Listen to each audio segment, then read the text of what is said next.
in those particular cases, when we're talking about gunfights, rule number 3 is carry your frickin' gun. Today's video is brought to us by Mantis. The Mantis family of products is integral to ASP staff building handgun and carbine skills and are your most economical and fastest path to improvement in your skills too. Whether you choose the X10, the Laser Academy, the Blackbeard, or use them all in concert, they will help your practice be more effective, efficient, and fun. Go check them out, pick up a unit, and thank them for sponsoring today's video. The guy that was shot up? No, sir. No, sir. He shuffled off this mortal coil and went and met his maker. So we call that the room temperature challenge. He took the room temperature. 16 hits. You know what? I can't tell you how many hits he was hit with. I don't have that information. I did not get to see the coroner's report. He was hit with enough of them that, again, he expired. Might have been a case of lead poisoning. I don't know. Well, certainly acute lead poisoning. Sir, do you have a... Sir? I'm just out of curiosity, is there any consideration of the factor of adrenaline? Yeah, for sure. So he's asking if there's a consideration of the factor of adrenaline and those things. Obviously, right? Human performance, humans can only perform at a particular level. Sometimes we ask people to do superhuman things, and you're like, dude, I can't ask a fish to fly. Like, you know, in an adrenalized state, I would, that last one, if he had faced charges, I would make the argument he's trained to use his front sight. He's looking at his front sight because he's got an iron-sighted pistol. You shouldn't. You should have a dot on your gun. But he's using irons on his gun. I'm only kidding. You can use irons if you want. I've got a joke about being gun Amish. If you want to be 1986 technology, that's fine. Then because he's focused on his front sight, he's not looking at what that guy is doing right now. He's just pressing the trigger because he's scared to death. And under an adrenalized state, it's going to take him a couple seconds. All those shots are shot in about a 3-second, 3.5 second, 4-second time frame. And so, all that works in what we call human performance factors. So it's definitely a factor. Now, will a jury buy that? Man, you just always remember, a jury, some people say a jury is 12 people too stupid to get out of jury duty. I disagree wholeheartedly. I believe your average juror at 50 years old, there are 12 of them on the jury, so that means a jury is a dragon that has 600 years of life experience.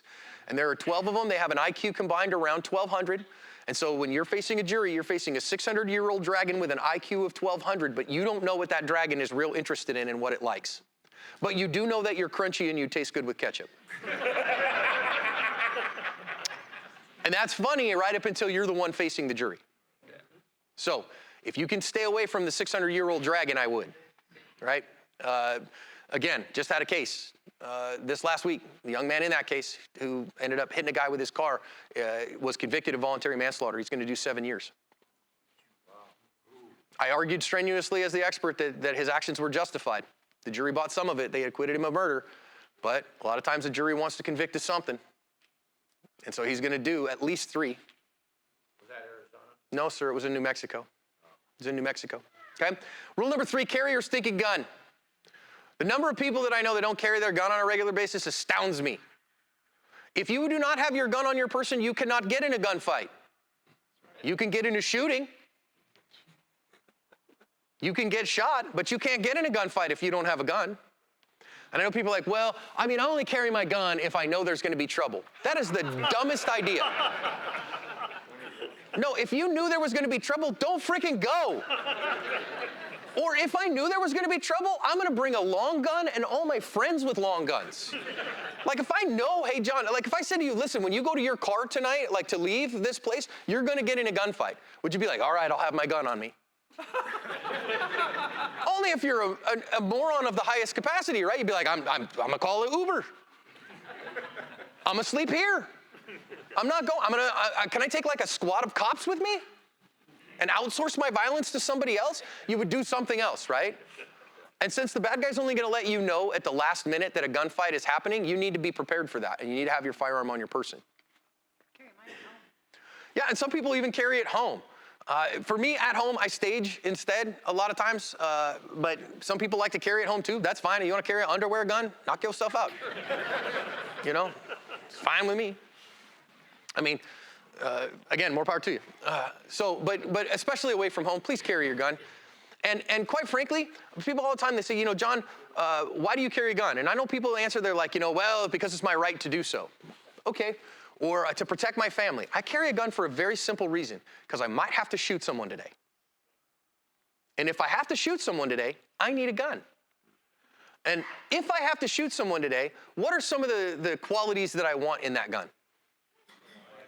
I want it to be dead nuts reliable. I want to know beyond any doubt it's going to function, yes. What else? I want it to do exactly what I want it to do. I want it to be the most shootable gun I can possibly shoot. I want it to be accurate. I want to be fast with it. I want to know that it is going to do exactly what I want and reach out as far as I can to have the longest sphere of influence I possibly can. So I know people are like, well, if I'm just going to go to the grocery store and get milk, then I'll just throw my LCP in my pocket. That's a little, you know what LCP stands for, right? Little crappy pistol. Okay? And I'm not hating on Ruger. I'm just saying anybody ever shot a LCP? They suck to shoot, right? They just suck, full stop. Kel-Tec, little P3AT, suck to shoot. Or they've got the LCR, you know, the little LCR stands for, little crappy revolver, right? They got that little J-frame. They're like, yeah, I got my 357 J-frame. Anybody ever put any 357 rounds through a J-frame? Sucks. Okay, I carry a full-size gun. I'm a fairly large human. I'm not quite as large as I used to be. Those of you who don't know me, I've lost 80 pounds last year, so I'm less fun size than I've gone from like party size to family size, okay?